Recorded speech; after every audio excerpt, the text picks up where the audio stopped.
Here's everybody for my speech.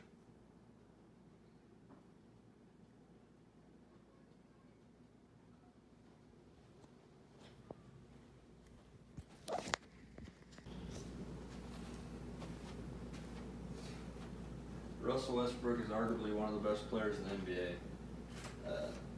You know Russell Westbrook, that's an iconic face of his, Russell Westbrook warning. Today I'll talk about and try to persuade you that Russell Westbrook is still a superstar in this league.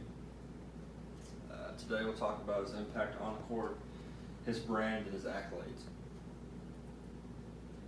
For his impact on the court, his rookie season was during 2008-2009 season. He finished 4th in Rookie of the Year voting. Derrick Rose won it that year. He broke into the league as a pesky defender. He didn't evolve his offensive game until a couple years in, so he's known for his defense early on. He's averaged 23 points per game in his career, averaged 8.5 assists throughout his career. This is a picture of him rocking the baby because his defender's too small, that's what he says. He's averaged double-digit assists the last 4 seasons. He's averaged 7 rebounds per game throughout his career, and has averaged double-digit rebounds the last 3 seasons. And I got that off of basketballreference.com. And him averaging double-digit rebounds the last 3 seasons is a pretty big deal because he's only 6'3" in a league full of 7-footers. He's out jumping the big guys. It's never been done before, and as a point guard, it's pretty impressive. And this picture is of him getting his 42nd triple-double in 2017. He's led his teams to the playoffs all 3 seasons since Durant left. That just shows you he's a superstar, leading his team to the playoffs like that after losing a superstar. It was big for the city as well. He also convinced star Paul George to stay in Oklahoma City when everybody thought he was for sure going to the Los Angeles Lakers. A lot of people think that he's not a very good teammate, but obviously he must be if he was able to keep Paul George in Oklahoma City rather than Paul George leaving to go to LA for LeBron. Next, we'll talk about his brand. He signed with Jordan in 2012, which is a big deal for him because Michael Jordan was an icon to him. He's had his own signature shoe since then, and that's a milestone for all NBA players. Not too many players have their own signature shoe, and a lot of the NBA players wear his signature shoe. He is the global face of Mountain Dew. Here's a picture of one of his commercials. He created his own clothing line. He's really into fashion. He is top 10 in jersey sales every year. This last year, he was 6th most popular jersey, ahead of James Harden, Kawhi Leonard, Damian Lillard, and Anthony Davis most notably. I got that from an article from USA Today, which is a really big deal to be top 10 in jersey sales every year in a small market in the NBA, one of the smallest markets.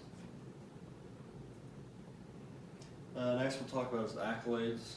He finished top 5 in MVP voting in 2015, 2016, and 2018. I got that from NBA.com. He also finished top 10 2 other times and top 12 another time.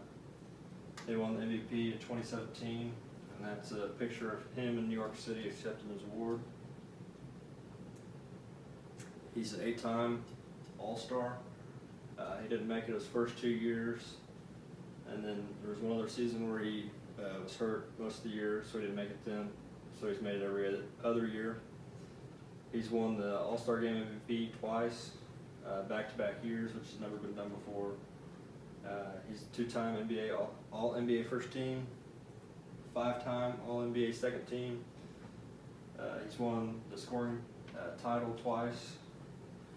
In 2014, he averaged 28.1 points per game, and his MVP season in 2017, he averaged 30.7, which was a lot. He's also the 2-time NBA assist leader, which is a really big deal for him personally because early on in his career, they said he couldn't pass, he wasn't a very good passer, and now he's one of the best passers in the league. He's the second player ever to average a triple-double in a season The first was Oscar Robertson in the 1960s, when the pace of play was so much faster, they didn't think it'd ever be done again. He's the only player to average a triple-double 3 straight seasons, which is incredible. Nobody thought that would be done before. And he holds the record for most triple-doubles in a season with 42, breaking Oscar Robertson's record. So in conclusion, he's still one of the best players in the league, despite the lack of playoff success since Durant has left. He's an all-time great, very unique player. We might not ever see a player like this again, so we need to appreciate it while we've got it. Nobody else in the NBA can put up the numbers that he puts up. Not even LeBron James could do it, and we might not ever see it again in our lifetime. So instead of focusing on his inefficiencies like his three-point shooting and some of his decision-making, we just need to appreciate greatness when it's there, because we might not ever see it again. So just to follow up, we talked about his impact on the court, his brand, and his accolades. And fun fact, he recorded a 20-20-20 game this season, 20 points, 20 rebounds, and 20 assists. And Wilt Chamberlain was the only other player to do this back in the 60s. And if you know Wilt Chamberlain, he is, if not the best, the second or third best in NBA history. And nobody ever thought it would be done because of the pace of play. And so that's pretty impressive to see that again. There's my works cited page. Thank you.